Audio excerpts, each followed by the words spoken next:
एक व्यक्ति गाड़ी लेकर और उसे पूजने के बाद जब मंदिर में जाता है, तो मंदिर में उसकी पहली पत्नी फूल बेचते हुए मिलती है।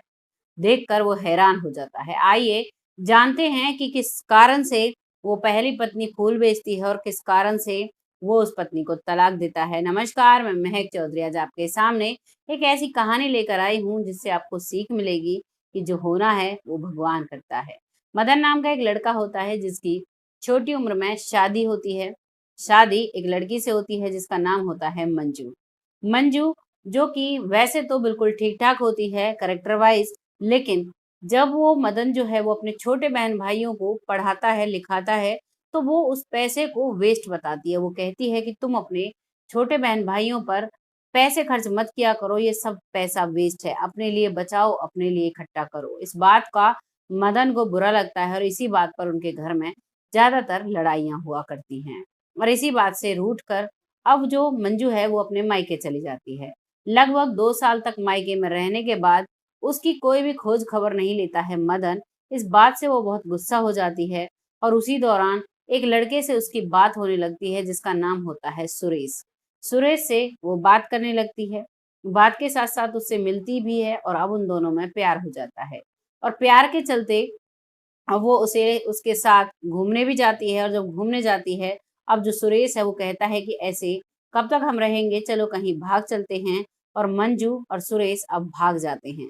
भागने की खबर सभी जगह फैल जाती है, ये खबर मदन को भी पता चलती है और अब मदन को लगता है कि अब अंजू जो है, मंजू वो कभी भी नहीं आएगी क्योंकि वो सुरेश के घर जाता है और सुरेश से बात करता है तो सुरेश कह देता है कि मंजू तो मर चुकी है, जबकि मंजू जिंदा थी। अब मदन को पता था कि मंजू तो मर चुकी है और वो आता है, आने के बाद अब वो अपनी शादी कर लेता है। दूसरी शादी करता है, उसकी जो दूसरी पत्नी है, वो बहुत ही प्यार से रहती है, उसको बच्चे भी होते हैं। एक बेटा, एक बेटी उसकी होती है और जैसे वो काम करता है, अपने काम में उसे सफलता मिलती है और उसी में वो एक गाड़ी खरीद लेता है। गाड़ी खरीदता है, अपनी बेटी से उसे पूजन करवाता है और उसके बाद उसे मंदिर लेकर जाता है। मंदिर में पुजारी जी से उसे पूजन करने के लिए आगे लेकर ही जा रहा था। फिर पुजारी जी कहते हैं कि तुम गाड़ी को वहीं रोको, मैं आता हूँ। तो पुजारी जी वहाँ आ रहे थे और जो लड़का है मदन, वो वहीं से खड़े हुए थे। तभी वहाँ पर कुछ महिलाएँ आती हैं जो फूल बेच रही थी। बार-बार कह रही थी, बाबूजी हमसे फूल ले लो, बाबूजी हमसे फूल ले लो। वो किसी से भी फूल नहीं लेता है। तभी लास्ट में एक महिला कंधे पर हाथ मारकर कहती है, बाबूजी मुझसे ले लो फूल, बहुत अच्छे हैं, बहुत अच्छी खुशबू है।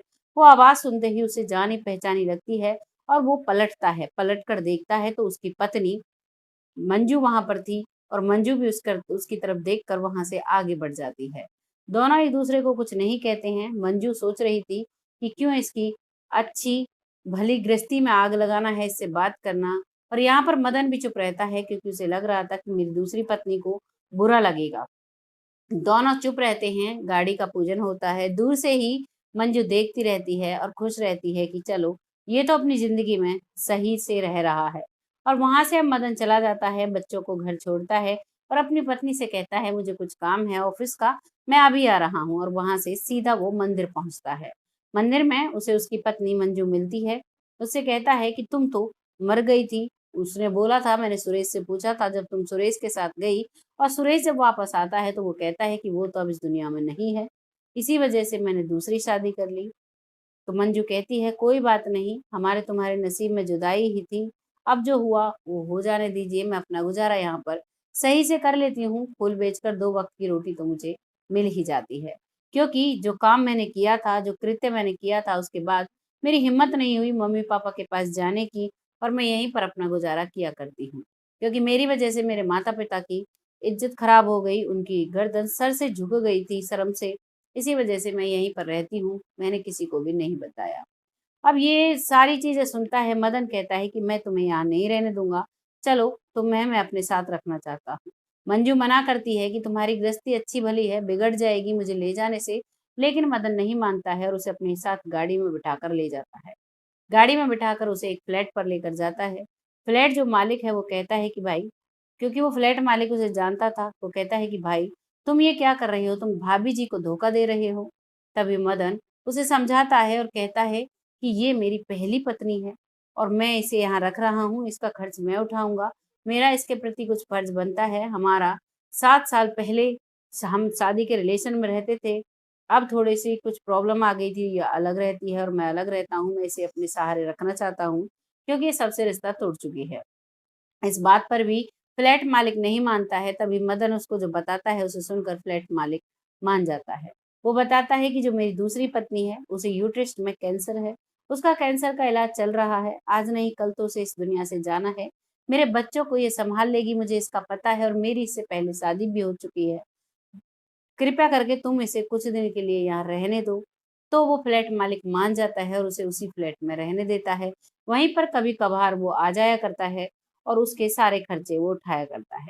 घर पर जो उसकी पत्नी बीमार थी, वो रहती है और ऐसे ही उनकी ज़िंदगी कट रही है। पता नहीं कब तक उसकी बीमार पत्नी की ज़िंदगी है और कब तक वो ऐसे रह रहे हैं। आपको कहानी कैसी लगी कमेंट सेक्शन में ज़रूर बताइएगा। बहुत जल्द फिर आती हूँ ऐसी कहानी के साथ, तब तक के लिए जय हिंद, जय भारत।